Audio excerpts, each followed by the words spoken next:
시청자 여러분 안녕하십니까?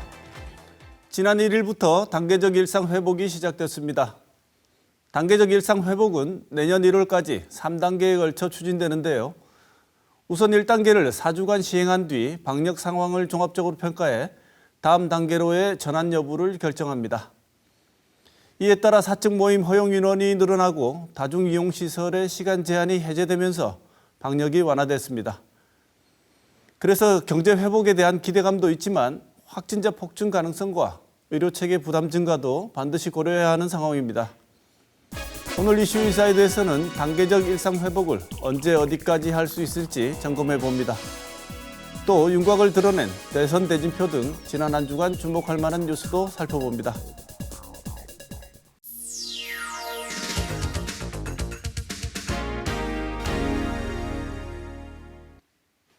지난 한 주간의 중요한 이슈들을 살펴보는 시간 뉴스 큐레이션입니다. 오늘도 보도국 김은혜 기자 나와 있습니다. 김 기자, 지난 한 주는 큰 이슈들이 좀 많았죠? 네, 그렇습니다. 정치 뉴스로 시작을 안 할 수가 없겠죠. 네. 예, 제1야당 국민의힘 대선 후보가 결정됐습니다.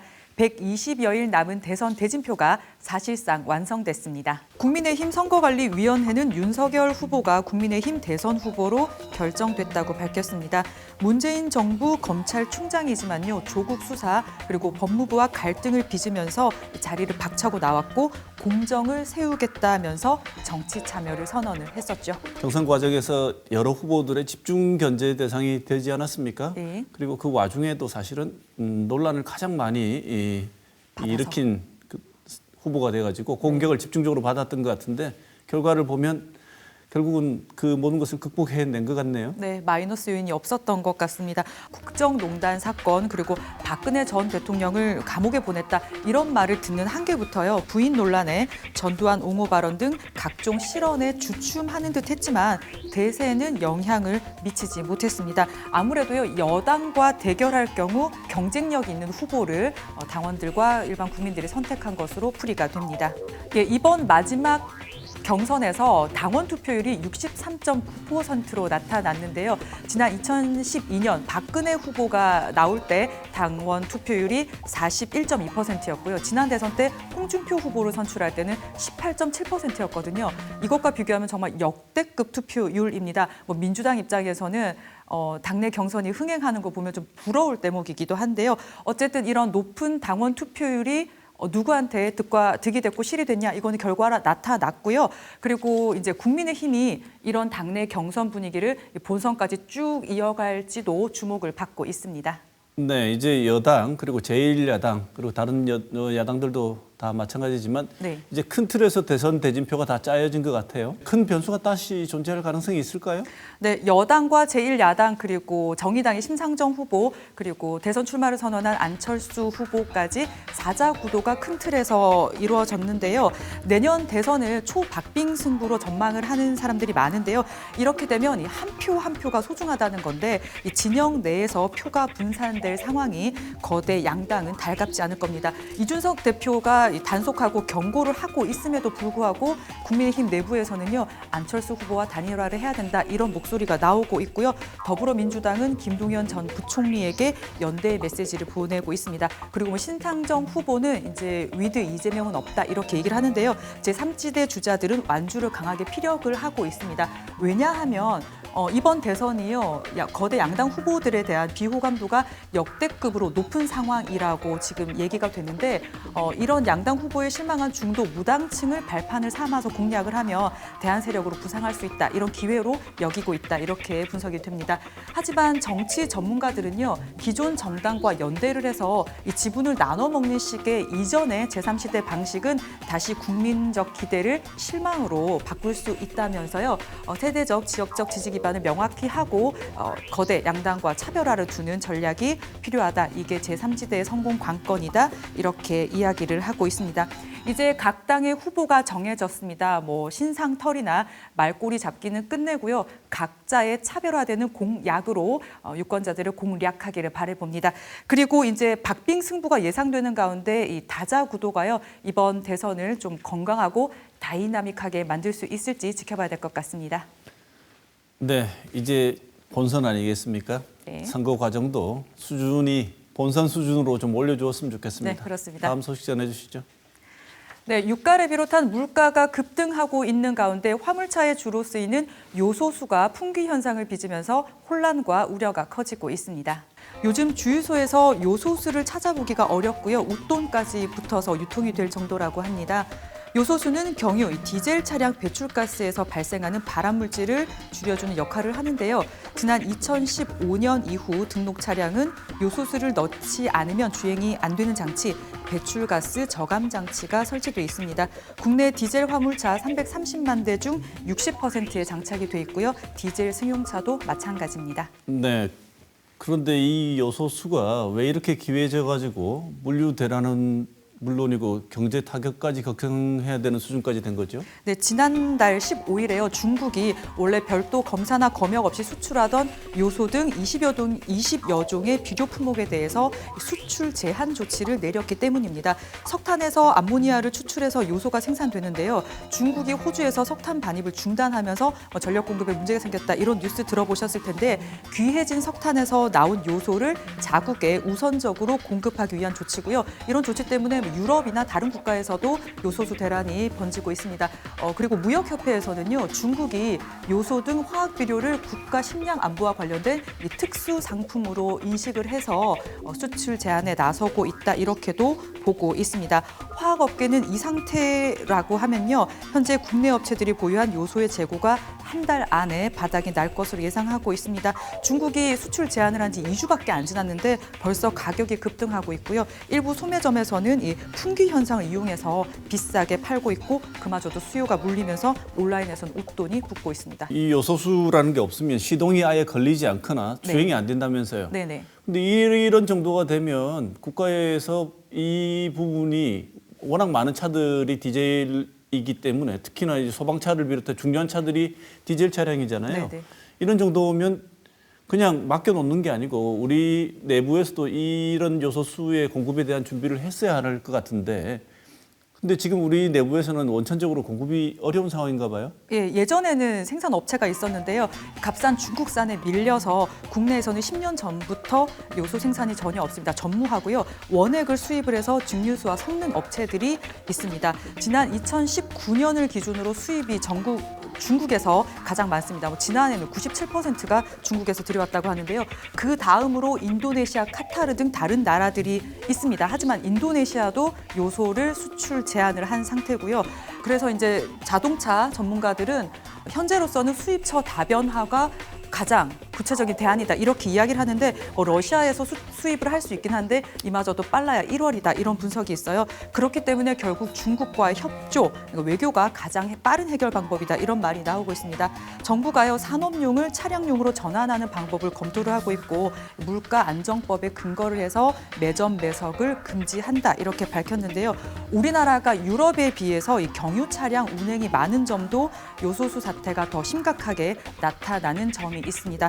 하지만요 이번 사태를 보면서 우리 지구촌이라고 하잖아요. 국경 없는 사회 이런 얘기하면서 장점들이 많이 부각이 됐는데 좀 이면이 나오는 것 같습니다. 이 가격, 경쟁력 등의 논리만이 아니고요. 이 국가 안보 차원에서 이 자생력이 있어야 하는 분야에 대해서는 나라가 좀 육성을 하는 정책을 시행을 해야 될 것 같다 이런 생각이 들었습니다. 네. 정말 세계가 하나의 사슬로 엮여 있다는 생각이 드는 요즘인데요. 이 가격 경쟁력 때문에 결국은 우리가 생산을 중단했다는 건데 이런 중요한 터지면은 사실은 굉장히 큰 파급 효과가 있는 이런 것들은 네. 수입선 다변화를 반드시 이룩해놔야 될 것 같다는 생각이 듭니다. 그렇죠. 차량 운행뿐만 아니라 비료에도 영향을 준다고 하더라고요. 네. 예. 다음 소식 전해주시죠. 네, 학생들의 무상급식 비용 부담을 놓고 누가 더 많이 낼지 이 경상북도와 도교육청이 긴 줄다리기 끝에 결론을 냈습니다. 내년도 경상북도 내에 학교 무상급식에 필요한 예산, 인건비를 뺀 식품비는 1,200억 원인데요. 올해는 시군 지자체가 70%, 교육청이 30% 나눠서 냈습니다. 하지만 경상북도가 재정 상황이 여의치 않다면서 내년에는요, 교육청이 좀 더 부담할 것을 제안을 했습니다. 네, 지금 김 기자가 재정 상황이 여의치 않다는 언급을 했는데요. 네. 이게 얼마 전에 경북 교육청이 지급한 교육재난지원금이 있죠. 네네. 그게 빌미가 됐다는 분석이 있는 것 같아요. 네, 그렇습니다. 경북교육청은요, 교육재난지원금 조례를 근거로 지난달에 855억 원을 들여서 유치원생과 초, 중, 고교생에게 1인당 30만 원을 지원을 했습니다. 이 과정에서요, 어린이집 누리과정 아동들이 제외돼서 반발을 샀고요. 도의회가 이를 보완을 하기 위해서 지난달 14일에 취약 전 모든 아동들에게 재난지원금을 지급하는 이 보육재난지원금 조례를 의결을 했습니다. 어린이집 아동은 교육재난지원금 대상에 포함하는 교육재난지원금 조례를 개정안도 발의가 됐지만요. 법제처가 지자체가 부담해야 된다고 유권 해석을 내리면서 멈췄거든요. 경상북도는 결국 예상하지 못했던 예산이 들어가는 만큼 더 부담을 해야 되는 만큼 내년도 무상급식 비용을 좀 덜 부담하겠다 이렇게 입장을 낸 겁니다. 대구의 경우를 보면 시가 40%, 각 구군청이 10%, 그러니까 지자체가 50%, 시교육청이 50% 반반씩을 부담을 하거든요. 이걸 보면서 경상북도는 우리가 좀 많이 부담을 하고 있다 이렇게 느낀다는 분석도 보도가 많이 됐습니다. 네. 예산안을 도의회에 제출해야 되는 기한이 있잖아요. 예. 결론이 났습니까? 네, 예산안 제출 기한을 앞두고요. 경상북도가 12%, 그리고 각 구군이 28%, 그러니까 지자체가 40%를 부담을 하고 도교육청이 60%를 부담을 하기로 합의를 했습니다. 하지만요, 이런 줄다리기가 해마다 반복이 되지 않을지 조금 이번 사태를 보면서 씁쓸하게 느껴지기도 했습니다.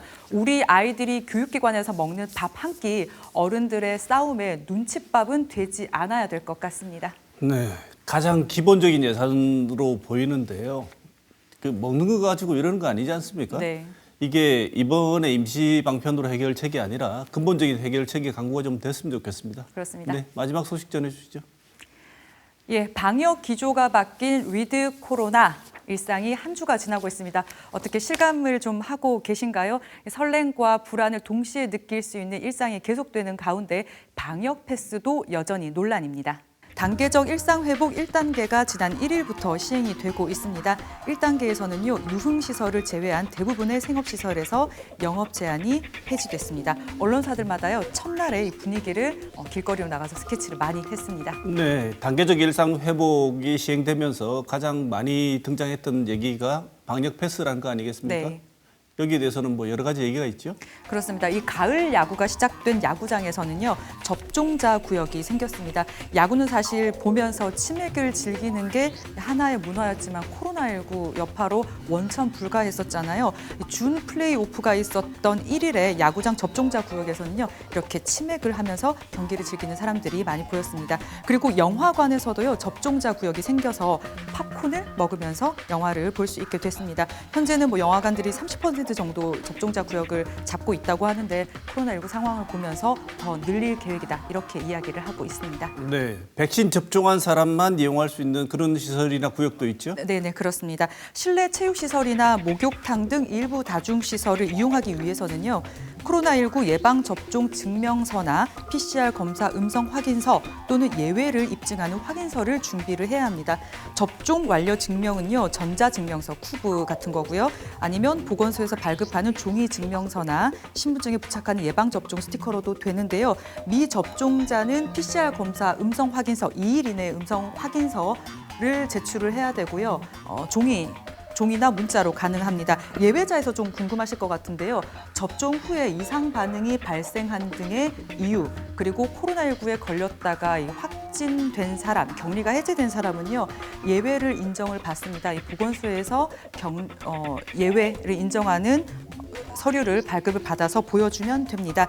지금 2주가량의 계도 기간인데요. 지켜지지 않는 곳이 많다고 합니다. 그렇기 때문에 계도가 끝나고 나면 곳곳에서 마찰을 예상하는 우려가 나오고 있습니다. 실내 체육시설 운영자들은요, 유흥시설보다 실내 체육시설이 코로나19 감염에 더 위험할 이유가 없다면서 반발을 하고 있습니다. 여기에 대해서도 찬반이 엇갈리고 있는데요. 이 작은 예외를 두기 시작하면 방역의 빈틈이 커질 것이라는 데는 이견이 없을 것 같습니다. 자세한 단계적 일상회복 시행에 따른 내용은요, 이어지는 이슈 인사에 대해서 다뤄보도록 하겠습니다. 지금까지 이번 주 주목할 만한 뉴스 짚어봤습니다.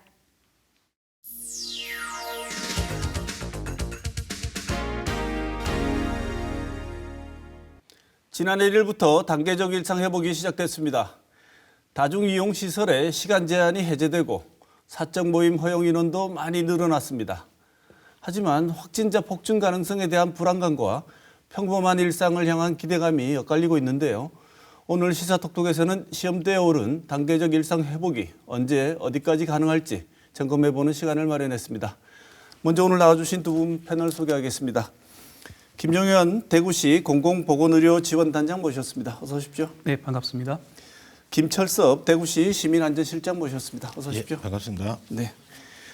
두 분 모두 단계적 일상 회복이 시작되고 난 뒤에 벌어지고 있는 여러 가지 현상들을 보시면서 한편으로는 자영업자들이 조금 숨쉬는 모습을 보고 다행이다 싶으신 마음도 있으시겠지만 아무래도 이 보건의료를 담당하시는 분들이라 확진자가 늘어나는 숫자를 보면서 마음이 조마조마하실 것 같습니다. 예. 그래서 단계적 일상 회복이 우리한테 지금 어떤 의미가 있는지 먼저 잠깐 살펴보고 시기상조라는 지적이 있는데 왜 이런 얘기가 나오는지 먼저 한번 말씀을 들어보고 싶습니다. 지금 단계적 일상 회복을 시작하는 시기가 이제 실내 생활이 좀 증가하고 독감 유행이 시작되는 11월이라는 그런 점, 그다음에 아직 접종 완료율이 집단 면역을 형성할 만큼 그렇게 충분하지 높지 않다는 점. 네. 그리고 또 이 단계적 일상 회복이 추진되게 되면 확진자의 증가는 부득이하게 증가할 수밖에 없는 그런 상황인데 아직까지 충분하게 대비가 되어지지 않은 점, 이런 점들을 생각하면 사실 많은 어떤 그런 불안 요소가 있는 것은 사실입니다. 그럼에도 불구하고 말씀하셨듯이 우리 국민들이 너무 지나치게 장기간 동안에 고통을 감내해 왔고 특히 접종률이 70% 이상이 되면 이런 단계적 일상 회복으로 이제 도입되어진다라는 그런 메시지가 계속 주어졌기 때문에 국민들의 어떤 이 수용성이 한계치에 도달한 상황인 것 같습니다. 네. 그래서 지금 아마 진행되는 것은 좀 불가피한 그런 상황이라고 판단하고 있습니다. 네. 실장님 보시기에도 조마조마하실 것 같은데 시의 기본적인 어떤 지금 일상 회복 시작되고 난 뒤에 상태는 어떻습니까? 지금 정부가 이번에 접종률 70%를 전 국민이 이제 10월 23일 날 이제 완료를 했고, 그 다음에 위중증률, 사망률 등에서 상당히 이렇게 예방 효과가 높은 것으로 나타나고 있습니다. 네. 그리고 그동안 그 2년간 코로나 방역 조치를 하면서 이제 국민들의 적극적인 협조로 정부에 어느 정도 이제 자신감이 반영되어서 나타난 결과라고 생각하고 있습니다. 전체적인 정부 방침에 맞춰서 진행을 하고 있지만 시가 생각하실 때에는 우리는 여기에 발맞춰서 할 수 있는 여러 가지 단계별 준비는 지금 준비가 다 되고 있는 상태입니까? 그렇습니다. 뭐 크게 나눠서 보면은 두 가지 정도를 저희들이 중점적으로 준비를 하고 있는데 하나는 이제 환자가 급증할 것에 대비한 재택 치료 체계, 네. 그 의료진들과 협력, 그 다음에 각 구군 특히 보건소와 일반 그 자가격리반들과의 협조를 통한 자택 치료 체계를 정비하는 거가 하나 있고, 또 하나는 이제 그 의료 체계 붕괴를 막기 위해서 병상, 중증, 병상 확보 부분 그 두 가지를 가장 시급한 것이라고 보고 지금 준비를 해나가고 있습니다. 이 구체적인 내용은 잠깐 다른 걸 짚어보고 또 한번 들어보겠습니다. 단장님, 70% 되면 괜찮다고 하지 않았습니까? 그 정도면 충분히 단계적 일상 회복 시작할 수 있다고 했는데 보도에 단장님 말씀하시는 걸 들으면 정부 당국이나 부처 내부에서도 자영업자들의 상황을 조금 더 심각하게 바라봐야 되는 쪽과 또 다른 것보다는 국민들의 건강과 이 방역에 충실해야 한다고 하는 의료진과 방역 당국자들의 시선이 약간씩은 차이가 있는 것 같아요. 네, 그렇습니다. 그런데 이 그 두 선이 타협한 지점이 70% 아니겠습니까? 그거는 좀 설명을 좀 드릴 필요가 네. 있을 것 같은데요. 저희가 이제 이 70%라는 이 의미는 특정 지역 사회에서 감염병이 이런 저절로 사라지게 되는, 그러니까 더 이상 전파할 수 있는 사람들이 없어서 자연 도태되어지는 그런 이제 면역을 가진 사람의 비율이 70%가 되면 이제 코로나19가 사라질 거다. 이거는 이제 처음에 지금 델타 바이러스가 우세종이 되기 이전에 이제 원래 코로나 바이러스일 때에 사실은 네. 나왔던 이 내용이 70%였습니다. 근데 지금 좀 상황이 좀 많이 바뀌었죠. 네. 그래서 70%가 사실은 이 달성된다고 해서 사실은 아까 말씀드린 집단 면역이 형성되는 거는 좀 아닙니다.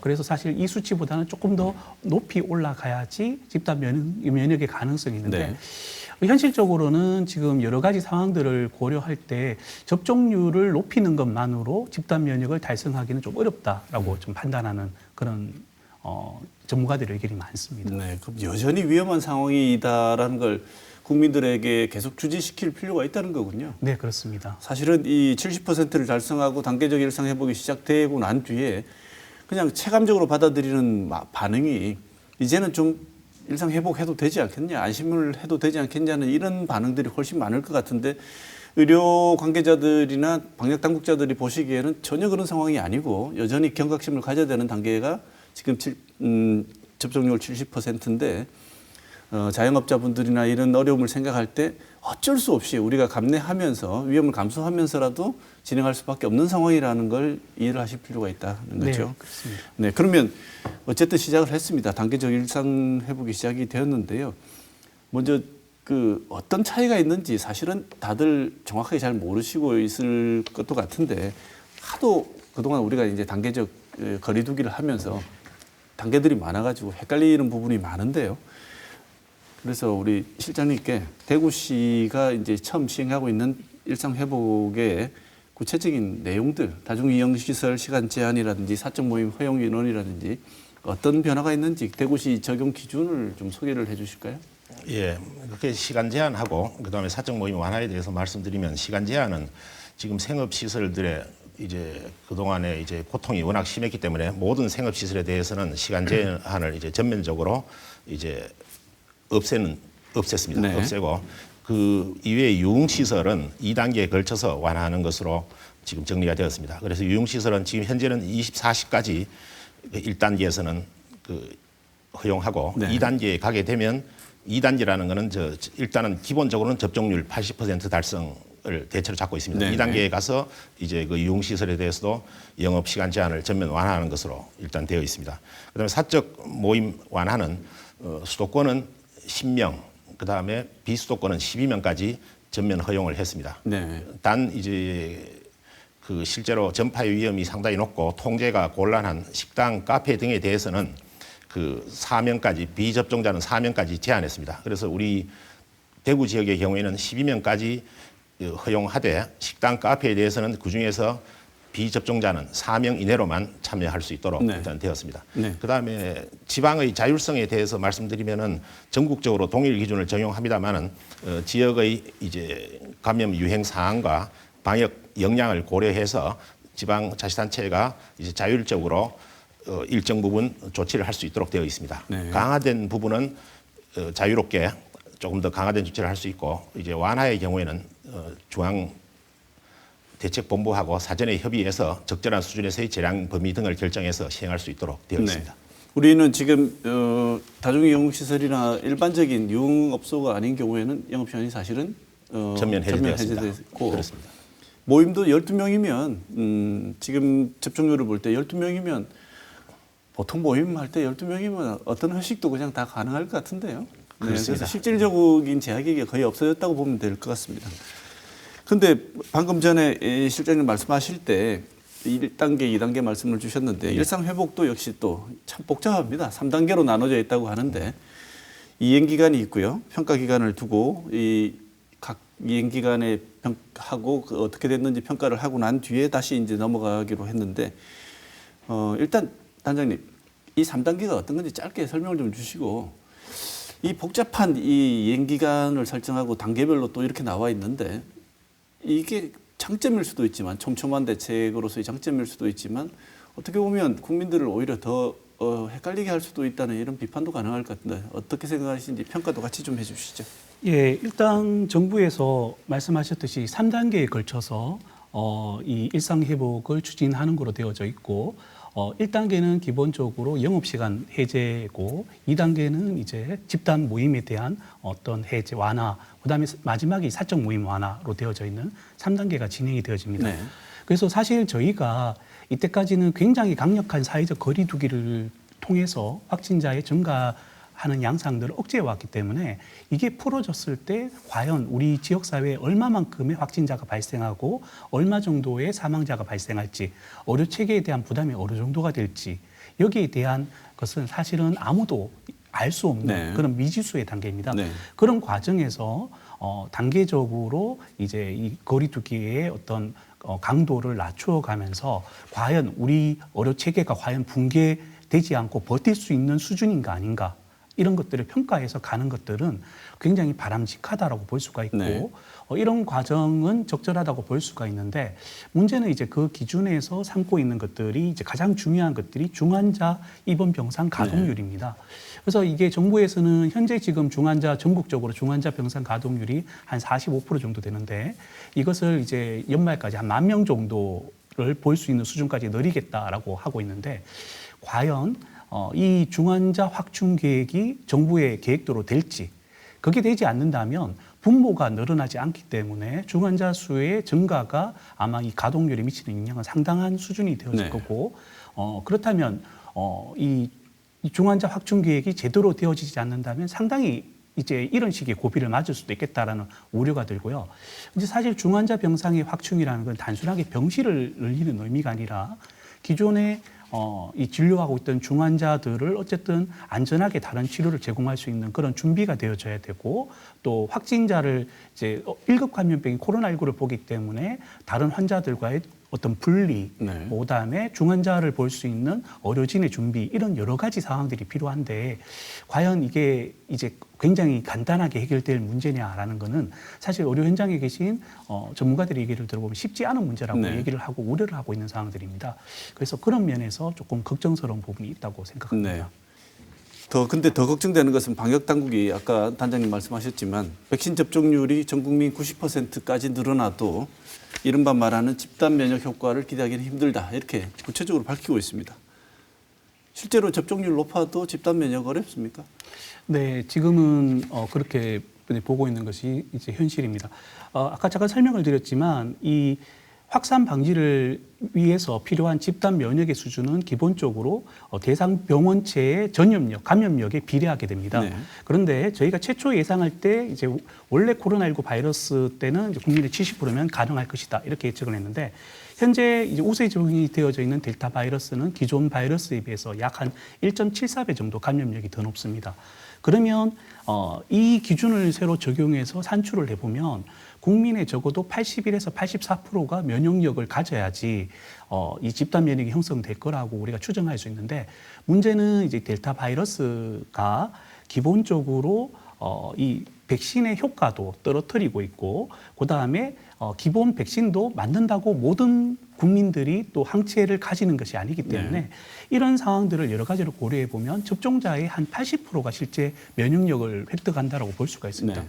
그러면 아까 말씀하셨듯이 국민의 90%가 실제 맞는다고 하더라도 실제 면역을 가지는 사람들의 비율은 한 72% 정도밖에 네. 안 되기 때문에 목표치에 해당하는 80% 초반대는 조금 힘든 상황이고, 그럼에도 불구하고 저희가 왜 이렇게 예방접종 백신을 이렇게 강조드리느냐 하면 이 백신 자체가 이 기본적으로 델타 바이러스가 유행하면서 예방 효과의 이 효과는 떨어짐에도 불구하고 중증도로 이행되는 효과는 아직도 여전히 강력합니다. 네. 그래서 단계적 일상 회복이라는 이 개념 자체가 결국 우리 사회가 감당할 수 있는 수준의 피해를 감당해 가면서 네. 우리의 일상생활을 유지하는 것이기 때문에 이 감당할 수 있는 피해라는 것은 기본 우리가 감당할 수 있는 의료체계 감당할 수 있는 중증 환자 수와 사망자 수거든요.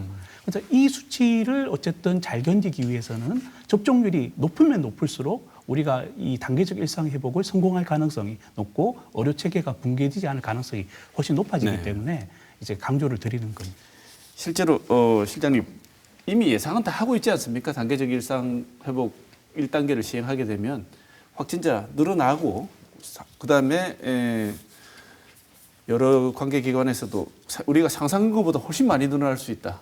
너무 놀랄 필요는 없다. 그건 불가피한 상황이기 때문에 그걸 알면서도 우리는 가고 있는 것이다. 이렇게 지적을 했습니다. 그러면 시에서도 이런 상황을 다 숙지하고 계실 거고 지역 이런 것에 대한 대응 체계도 이제 준비가 되셨을 텐데 우리 지역 대구시의 대응 체계는 어떻게 준비되어 있습니까?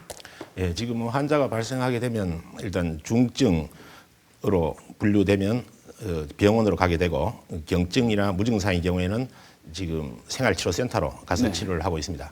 근데 이번에 이제 재택 치료를 거기에 포함시키게 되면서 지금 저희 시의 생각으로는 이제 장기적으로 그 역할 분담을 2대, 3대 5 정도로 생각을 하고 있습니다. 병원에서 한 20%, 그리고 생활치료센터에서 30%, 그리고 50%는 이제 재택 치료로 그 일단 분산시켜서 의료계의 부담을 덜어드리려고 생각을 하고 있습니다. 네.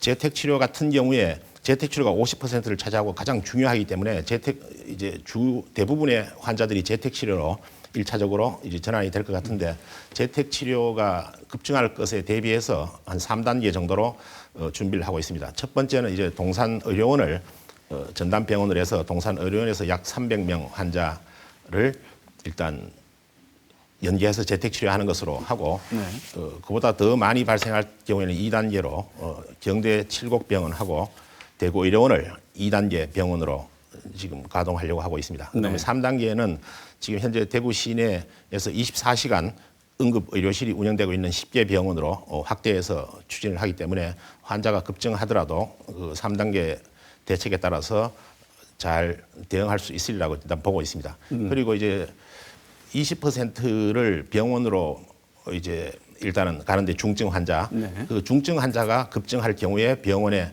그 대응 역량이 이제 없어지는 측면을 고려해서 지금 관내 대형병원 3개소에 기본 있는 중증 병상 외에 34개 병상을 일단 추가로 일단 확보해 놓았습니다. 네. 예. 지금 실장님 말씀을 들으면 단계적 일상 회복의 필수 조건이 일단 재택 치료가 얼마나 성공을 거둘 것인가에 예. 초점이 맞춰져 있는 것 같습니다. 이제 확진자 수가 늘어나는 건 불가피하고 그렇다고 해서 병원이 감당할 수 있는 범위가 정해져 있기 때문에 재택 치료가 얼마나 성공하느냐에 따라서 일상 회복이 성패를 가를 것으로 보이는데요. 단장님 보시기에는 지금 우리 실장님 말씀 주신 지역 대응 체계가 어느 정도 준비가 제대로 된 건지에 대해서 평가를 잠깐 주시고 재택 치료가 왜 이렇게 지금 일상 회복 단계에서 중요한 위치를 점하고 있는지에 대한 설명을 좀 해주시죠. 일단 대구시에서 실장님께서 말씀해 주셨지만 지금 이번 주 화요일이었습니까? 지금 상급종합병원장님들 모시고 사실은 이제 이런 대구시의 대책을 논의하기 위한 회의를 이미 한 차례를 가졌었고요. 사실 확진자 폭증에 있었을 때 가장 문제가 되는 게 결국 이제 중환자 병상을 어떻게 확보하느냐의 문제입니다. 현재 이 대구시에서 갖고 있는 중환자 병상이 114병상으로 알고 있는데 이제 정부에서 지금 이 최대로 생각하고 있는 이제 이 의료 체계에서 준비하고 있는 한계치가 전국에 10,000명 정도 확진자가 발생할 때에 대비해서 의료 시스템을 마련하겠다라는 그런 관점에서 보면 사실 이 중환자 병상은 지금보다는 조금 더 확보를 하셔야 될 것으로 보입니다. 그래서 아마 그럼에도 불구하고 저희가 조금 이제 시민분들에게 조금 좀 안심할 수 있도록 말씀드릴 수 있는 부분들은 저희가 작년 2월, 3월, 4월을 이런 시기를 거치면서 이 대구의 상급종합병원들, 민간과 공공의 상급종합병원들과 이제 지역의 이 병원들이 이제 감염병 전담병원으로 이제 참여하면서 이 관과 민 사이에 아주 이 끈끈한 협력 체계가 잘 구축이 되어져 있고 그 과정에서 지역의 어떤 병상 대비 계획이라든가 이런 거를 촘촘히 세워서 저희가 잘 작동시켜 왔습니다. 그래서 작년 12월에 수도권에서 병상 부족 상태가 발생할 때도 지역에서는 굉장히 안정적으로 이 병상 관리가 가능했던 것처럼 지금 이제 이 단계적 일상 회복이 추진됨에 따라서 이제 중환자 병상이라든가 이런 병상의 부족 문제들은 또 아마 대구시가 지역의 병원들과 협조 체계를 잘 가동해서 준비할 수 있을 것이라고 기대를 하고 있습니다. 네. 이제 걱정하시는 부분을 한번 짚어봐야 될 것 같습니다. 재택 치료가 50%입니다. 사실은 이제는 반 이상을 맡겨놓겠다는 얘기거든요. 재택 치료라고 말은 했지만 많은 분들이 시민분들이 들으실 때는 어떻게 들으시냐면 알아서 치료로 듣습니다. 재택 치료가 집에서 알아서 치료해야 한다. 그래서 과연 이게 실효성이 있는가? 지금 재택치료가 이렇게 50% 이상을 차지하는 치료법으로 등장하기 이전에도 집에서 치료하신 분들이 우리 지역 아니라도 일부 서울 지역에서 치료를 하시다가 돌아가신 분도 있으시고 적기에 대응을 못했다. 나중에 왜 돌아가셨는지를 봤더니 제때 필요한 시기에 의사들의 조언이라든지 이송이라든지 이런 부분이 적절하게 대응을 하지 못해서 응급 환자가 생겼을 때 정말 골든타임을 놓쳐서 사망에 이를 가능성이 실제로 사례가 있었기 때문에 더 우려를 하실 것 같은데 이런 우려는 잘 알고 계실 거라고 생각합니다. 단장님 보시기에 이런 우려들에 대해서 어떤 말씀을 주시고 싶으신지요? 지금 계속해서 이제 재택치료의 중요성에 대해서도 계속해서 말씀을 하고 계시고, 재택치료 관리 대상자가 이제 대구에서 수백 명에 수천 명으로 늘어났을 때 발생할 수 있는 이런 응급 상황에서의 어떤, 이 재택치료의 실효성에 대해서 우려스러운 말씀을 해주셨는데, 결국 사실 재택치료는 대구에서 아직까지 저희가 제대로 시스템을 갖춰서 준비를 해보지 못한 부분이기 때문에 사실 아직은 그렇게 준비라든가 어떤 경험이 축적되지 못한 부분은 있습니다. 그럼에도 불구하고 재택치료가 왜 중요하냐면 이 코로나19 특성 자체가 이제 대부분 80에서 85% 정도는 아주 경증 또는 무증상이기 때문에 네. 이런 부분들을 이제 의료 체계에서 감당하지 않아도 이제 되는 그런 시스템을 잘 구축해서 이분들의 생명도 보호하고 다른 주변 가족이나 이웃들에 대한 어떤 추가적인 확산도 방지할 수 있는 시스템을 구축하는 것들이 굉장히 우리가 단계적 일상 회복의 큰 키라고 핵심이라고 말씀드릴 수가 네. 있습니다.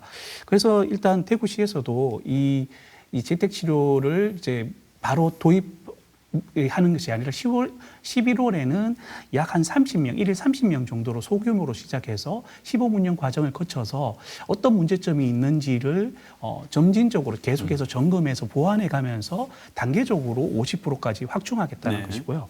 실제 아까 전에 수도권의 사례를 말씀해 주셨는데 경기도의 운영 결과를 조금 저희가 이제 참고를 하고 있습니다. 경기도에서 올 3월부터 10월까지 이제 재택치료를 위해서 홈케어 운영단을 운영했었고 이 당시에 한 4,580명 정도를 이제 관리를 했던 경험이 있습니다. 그 데이터를 좀 살펴보면 이 중에서 이제 4,580명 중에서 이 재택치료 중에 생활치료센터로 이송되는 거는 한 0.9% 정도. 네. 그다음에 실제 전담병원으로 이송되는 거는 한 7.4% 정도고 나머지 분들은 대부분 충분히 잘 안전하게 재택치료를 마치시고 이제 회복하셨습니다. 그런데 이때 경험들을 좀 살펴보면 저희가 이제 지역사회에서 한 1,000명 정도의 재택치료자가 관리될 때 과연 몇 명 정도가 응급이 생겨서 예를 들어서 전담병원이나 생활치료센터로 이송해야 되는지를 저희가 유추할 수가 있는데 네. 경기도 사례를 보면 한 1,000명 관리를 한다면 한 8.3명 정도의 응급 환자가 발생할 것으로 네. 이제 추정을 좀 하고 있고 이 8.3명 정도를 최소 예를 3,000명이라면 한 최소 3배 이상을 감당할 수 있는 한 30명 정도는 매일 감당할 수 있는 이런 네. 시스템을 대구시에서 좀 준비를 하셔야 될 것으로 네. 생각합니다. 네, 그러면 김철섭 실장님께 여쭤보겠습니다. 어떤 사람들이 재택 치료를 받고 또 어떤 사람들은 이런 재택 치료 대상에서 제외가 되는지 설명을 좀 주실까요? 예, 일단 재택치료 대상자는 만 70세 미만의 무증상 경증 확진자 중에서 이제 그 두 가지를 체크를 합니다.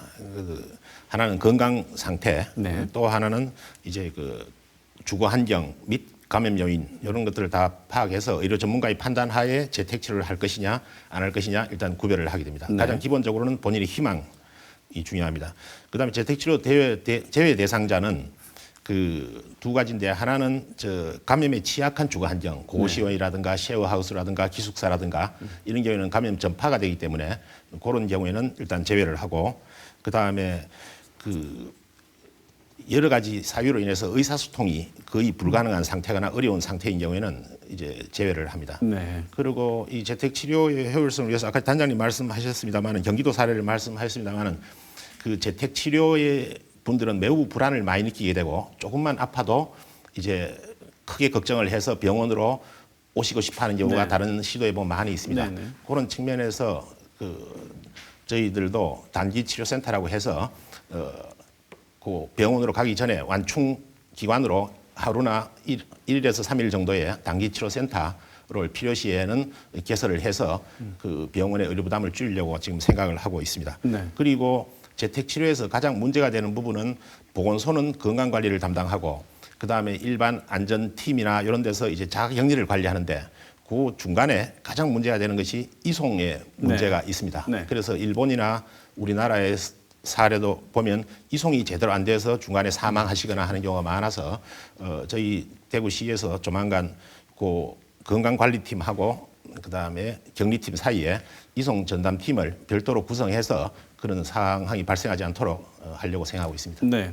방금 단장님 말씀 주신 하루 맥시멈으로 최대한 발생했을 때 하루 30명 정도를 감당할 수 있는 대응 체계는 준비가 되어 있다고 볼 수 있습니까? 예, 지금 현재는 그 정도는 충분히 이제 대응할 수 있습니다. 근데 급할 때 그 입장을 이렇게 우리가 다 이해하시겠지만 본인이 재택 치료를 받고 있는데 몸이 조금만 안 좋아지면 당연히 걱정이 많이 되지요. 그러니까 그런 걱정이 되는 사람이 시에다가 아니면 어떤 창구에다가 요청을 했을 때 본인이 즉각적인 보살핌을 받고 있다, 그 보살핌을 줄 수 있다는 이런 확신이 없으면 예. 굉장히 더 불안감이 심해지니까 시에서도 그 부분을 홍보를 좀 많이 해서 재택 치료를 하시더라도 언제든지 치료받고 이송하는 데는 문제가 없는 시스템을 우리가 갖추고 있다는 거는 말씀을 잘 해야지 협조적인 어떤 이 체계가 돌아갈 것 같다는 생각이 들긴 하거든요. 예, 그렇게 네. 하겠습니다. 예. 지금 그렇게 되면 또 하나 걱정되는 게 뭐냐면 보건소 말씀하셨는데 지금도 사실 보건소 인력들의 번아웃이라 그러죠. 예. 너무 일이 과중돼 가지고 거의 탈진 상태에 이르는 심각한 수준에 이르렀다는 보고들이 많이 있는데요. 예. 이제는 이제 이분들까지 챙겨야 하지 않습니까? 재택 예. 치료하시는 분들까지. 그럼 당연히 엄청나게 이 업무 부담이 가중이 되고 인력들이 그 업무를 할 수 있는 한계에 봉착하게 될 텐데 이 문제는 어떻게 해소하실 생각이신지요?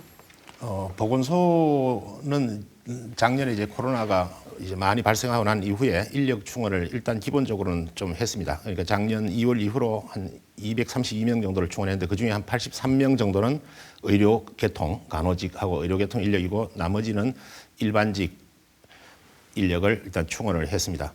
그리고 지금 앞으로 재택치료를 하게 되면은 실제적으로 건강관리반 보건소의 업무 부하가 엄청나게 걸리는 문제가 있어서 네.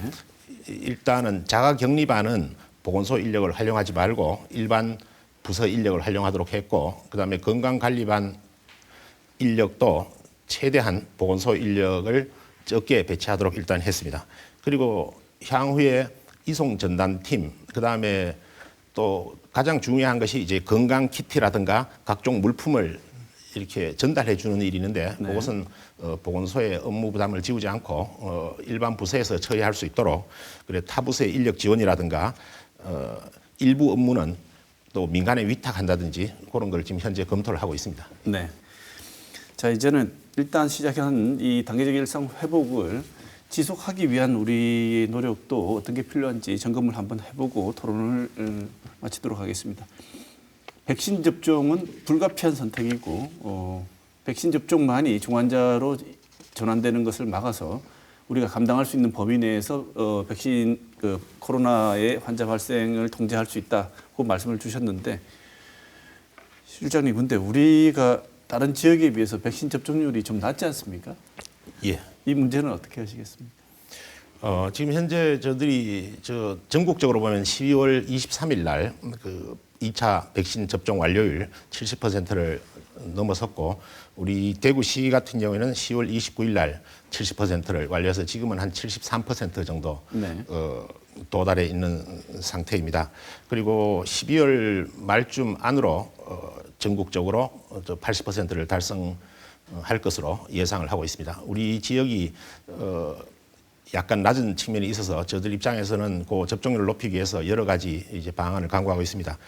지금 현재 얀센 그 백신이나 모더나 그다음에 아스트라제네카 그다음에 화이자 백신의 지금 예비량은 상당히 충분한 상태에 네. 있기 때문에 지금 같은 경우에는 백신을 맞지 않으신 분들은 언제라도 그 의료기관이나 보건소에 그 연락을 하시면은 당일날 바로 와서 접종을 받을 수 있는 상태를 만들어 놓은 상태고요. 네. 두 번째로는 지금 현재 그 확진자 중에서 15%, 20%그 18세 이하 청소년층의 그 확진율이 높아지고 있습니다. 네. 그 부분에 이제 그 백신 접종률을 높이기 위해서 교육청과 공조해서 그 학부모들을 통해서 학교를 통해서 그 접종률을 이제 높이려고 노력을 하고 있고요. 네. 그다음에 외국인 같은 경우에 대체적으로 한 10% 이상 그 내국인에 비해서 접종률이 낮은 상태입니다. 그래서 저희들이 그 외국인이 많이 있는 산업단지나 그다음에 유학생들이 많이 있는 대학교에 직접 찾아가는 예방접종을 실시하고 있습니다. 그리고 예방접종을 지금 꺼려 하는 분들의 한 70% 이상 가장 높은 순위로 예방접종을 꺼리는 이유가 그 백신의 이상 반응에 대한 이제 어떤 우려, 두려움 때문인데 그것을 완화하기 위해서 저희들 감염과 안에 이상 반응 전담팀을 별도로 구성해서 그 시민의 눈높이에서 최대한 해결해 드릴 수 있도록 그 해서 접종 불안을 해소해 나가도록 노력하겠습니다. 네. 이상 반응 때문에 안 맞으시려고 하는 분들이 많단 말이죠. 특히나 이 기저질환자나 임산부 같은 경우는 더한데요. 단장님께서 그런 분들에게 뭐 이런 접종과 관련해서 말씀을 더 주시고 싶은 내용은 어떤 게 있을까요? 예, 사실 기저질환자가 사실은 이제 코로나19에 감염이 되어졌을 때 다른 분들에 비해서 치명률이 높다라는 부분은 이미 많이 알려져 있는 내용이고요. 실제 임산부 같은 경우에도 이제 이 나머지 임신이 아닌 분들에 비해서 이 위중증으로 진행될 비율이 한 6배 정도나 높습니다. 그래서 혹시 이제 실제 이런 분들일수록 사실은 다른 분들에 비해서 접종을 우선적으로 하셔야 될 고위험군이라는 말씀을 드리고요. 특히 임신부인 경우에 사실 접종을 맞으면 본인이나 태아에게 어떤 이 위험하지 않을까 이런 우려가 있는데 실제 임신부에 대해서 접종을 이미 시행했던 국가들에서 따르면 임신부나 아니면 임신하지 않은 접종자나 사실은 이상 반응의 발생률은 거의 동일합니다. 네. 동일하고 기본적으로 코로나19 백신 자체가 우리가 생백신이라고 이야기하는 살아있는 바이러스를 약독화시켜서 넣는 그런 형태가 아니기 때문에 임산부나 태아에게 이 감염을 일으키지는 않습니다. 그렇기 네. 때문에 너무 걱정하지 않으셔도 되고 사실 조금 더 말씀드리고 싶은 부분은 지금 현재 발생하고 있는 유행 역학조사 결과들을 보면 대부분들이 미접종자 또는 접종을 맞으신 후에 일정 시간이 지나신 분들에게서 돌파 감염이 네. 발생하고 있는데 이 단계적 일상 회복이 이제 추진되면 될수록 결국 이런 피해들은 미접종자나 이런 고위험군에게 집중될 수밖에 네. 없습니다. 그래서 이분들이 앞으로 더 큰 피해를 받으실 가능성이 높기 때문에 오히려 본인들을 보호하기 위해서도 또 사회적으로도 어떤 이익을 위해서 맞으실 필요가 있다고 말씀드리겠습니다. 네. 단계적 일상 회복 단계에서 진행하는 방역은 미접종자들에게 절대적으로 불리한 환경을 정부가 선언하고 시작하는 거기 때문에 반드시 접종을 하시는 게 본인들의 피해를 막기 위해서도 굉장히 중요한 부분이라는 말씀을 주셨습니다. 실장님께 짧게 이거 하나만 여쭤보겠습니다. 목욕탕, 헬스장, 노래방 여기서 백신 패스 하겠다고 했습니다.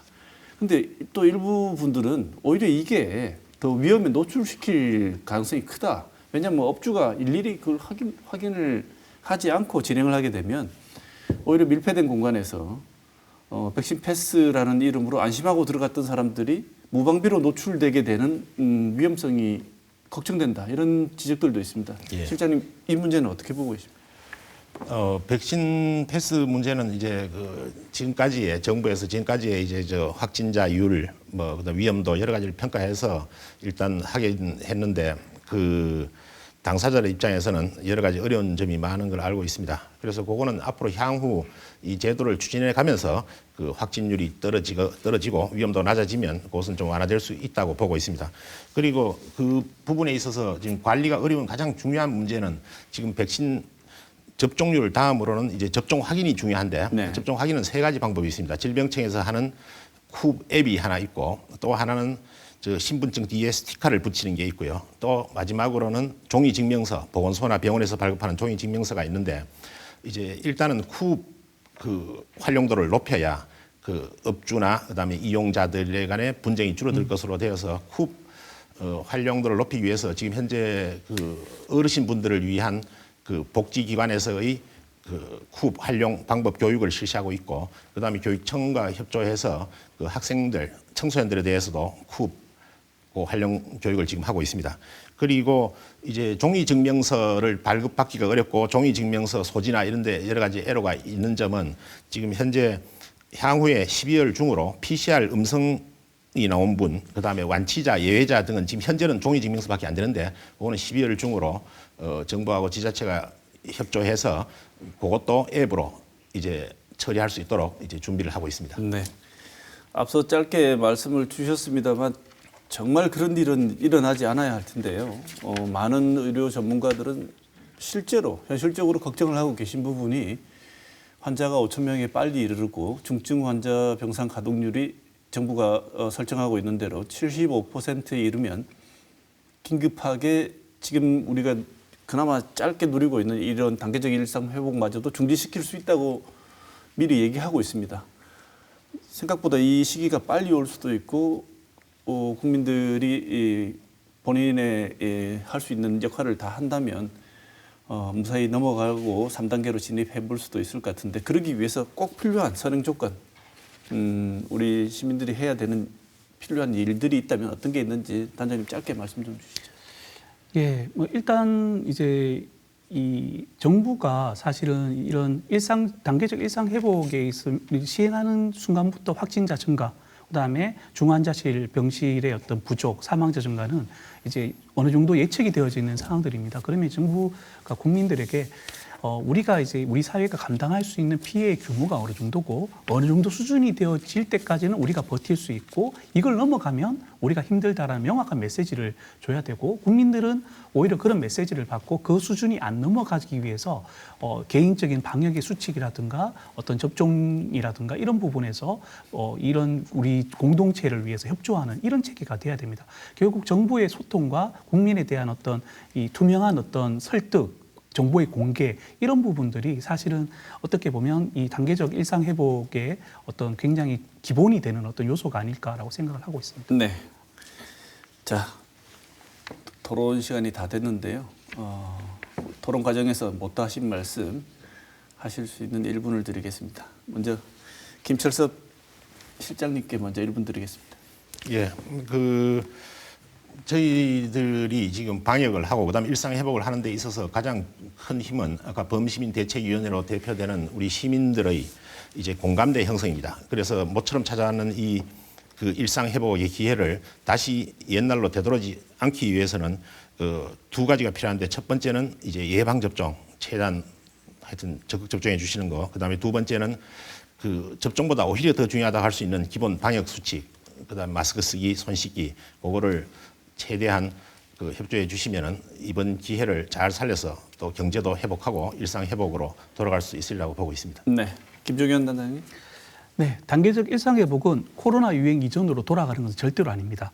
그래서 개인의 철저한 방역 수칙과 예방 접종이 사실 바탕이 되어져야지 이 단계적 일상 회복의 성공 가능성이 커집니다. 그래서 본인뿐만 아니라 소중한 이들의 생명을 지키기 위해서 적극적인 참여와 협조 부탁드리겠습니다. 네. 어렵게 시작한 단계적인 일상 회복에 대해서 우리가 주의할 점 그리고 더 노력해야 될 점 그리고 현황에 대해서 오늘 김종현 대구시 공공보건의료지원단장, 김철섭 대구시 시민안전실장 두 분 모시고 좋은 말씀 들었습니다. 오늘 토론 감사드립니다. 오늘 토론 여기서 마치겠습니다. 고맙습니다.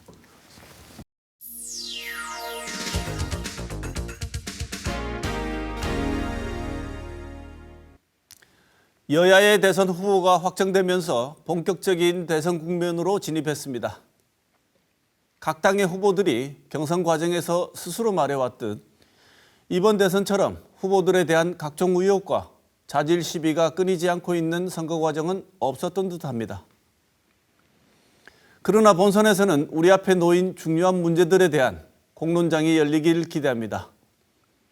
그 문제들이 진보와 보수의 입장에서 어떤 다른 선택이 가능한지 또 왜 그런지 우리는 들어야만 합니다. 선거 마치면 속빈강정이 되어왔던 공약이지만 후보들은 여전히 이것이 나의 길이라고 공약을 발표하고 있습니다. 하지만 길은 명사라기보다 동사에 더 가까운 듯합니다. 그러니 이것이 나의 길이라고 선언만 하지 말고 한 걸음씩이라도 좀 걸어주길 기대합니다. 선거가 끝나고 깨달은 유일한 교훈이 지난 선거들에서 아무것도 배운 곳이 없다는 사실뿐이다 라는 씁쓸한 말이 있습니다. 이번 선거가 끝난 후 이런 슬픈 교훈은 더 이상 깨닫고 싶지 않습니다. 이번 주 시사톡톡은 여기서 마치겠습니다.